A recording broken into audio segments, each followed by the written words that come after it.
For decades, the world believed the United States had uncontested military dominance. Aircraft carriers in every ocean, allies on every continent, the world's most advanced weapons systems. But something is changing.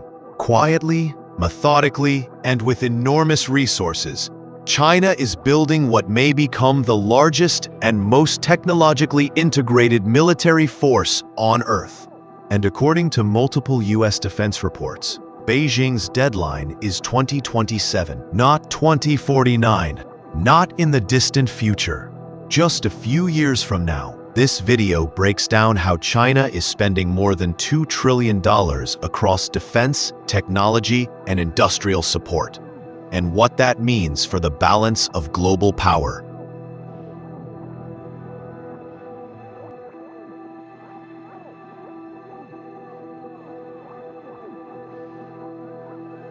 The shift. Officially, China's public defense budget is around $230 billion per year.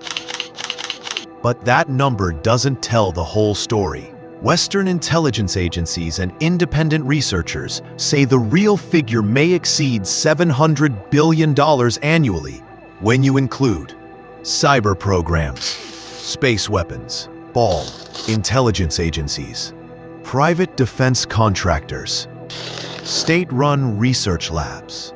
Over a decade, that approaches $2 trillion.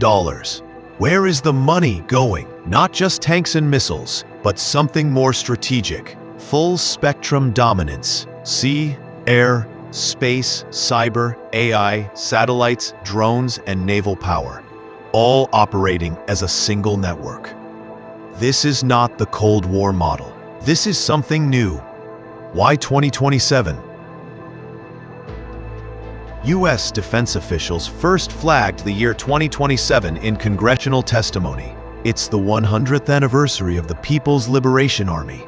It's also a milestone in China's long-term modernization plan. Analysts believe Beijing wants a military capable of deterring U.S. intervention, controlling surrounding seas, reunification pressure on Taiwan, independent global power projection.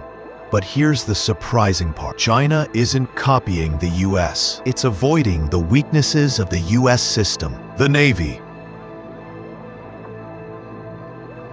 China now has the largest navy in the world by number of ships. More than 370 naval vessels compared to about 290 for the United States. And most were built in the last 10 years. China launches more warships every year than most nations have in total.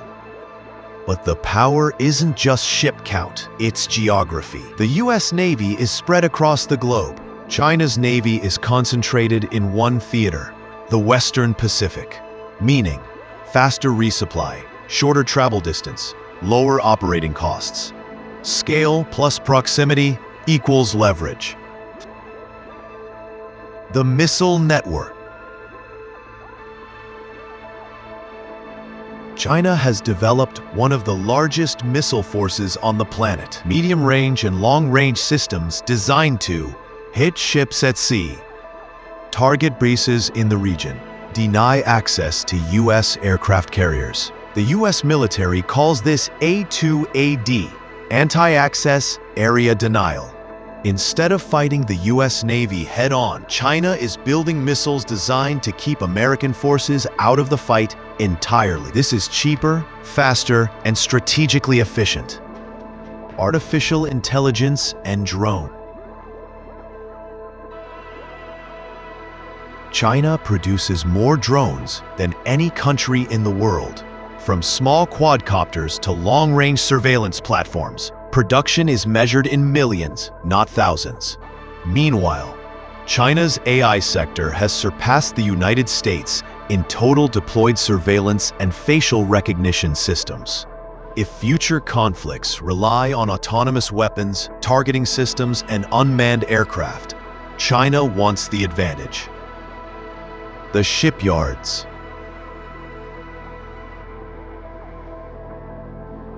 Perhaps the biggest hidden factor, is industrial capacity. The United States has 4 major shipyards that can build large naval vessels. China has over 20,000 missiles in its arsenal. In a naval arms race, production speed matters. If one destroyer sinks, who can replace it faster? Right now, that answer is China, the economic engine. This military rise is backed by the world's largest industrial base. China builds 50% of the world's steel, 30% of global manufacturing, more ships each year than the US, South Korea, and Japan combined. War is not just fought with soldiers, it is fought with factories. A powerful military dies without production. China understands the real strategy: surpass without fighting.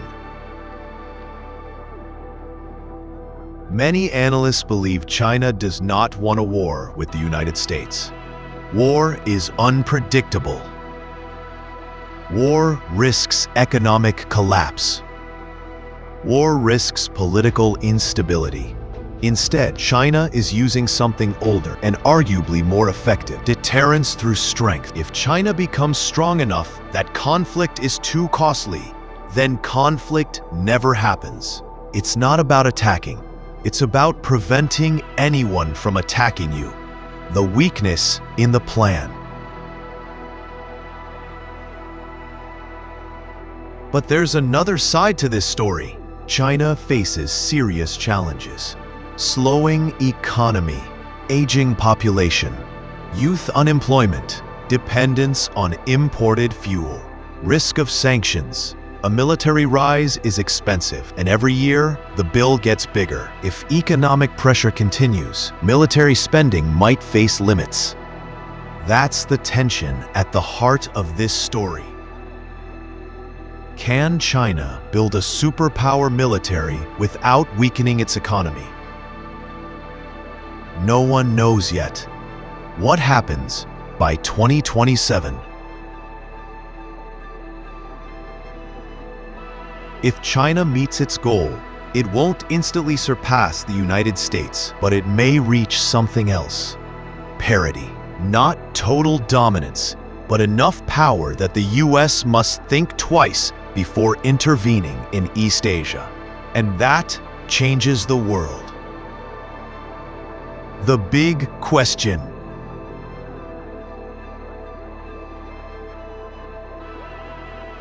will competition remain peaceful, or will two great powers, with global economies and global militaries, reach a point where neither wants to step back?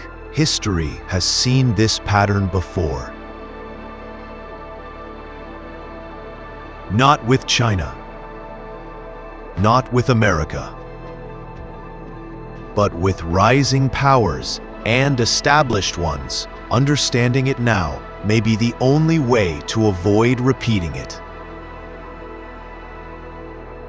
This is not about who wins or loses. It's about how global power shifts. China is building the largest military modernization program in modern history. Whether the world responds with diplomacy, competition, or confrontation, that decision will shape the next century. If you found this breakdown useful, hit subscribe for more fact-based geopolitical deep dives. And let me know in the comments, will China reach military parity by 2027? Or will economic pressure slow it down? Thanks for watching. God bless you all. This is Robert, signing off.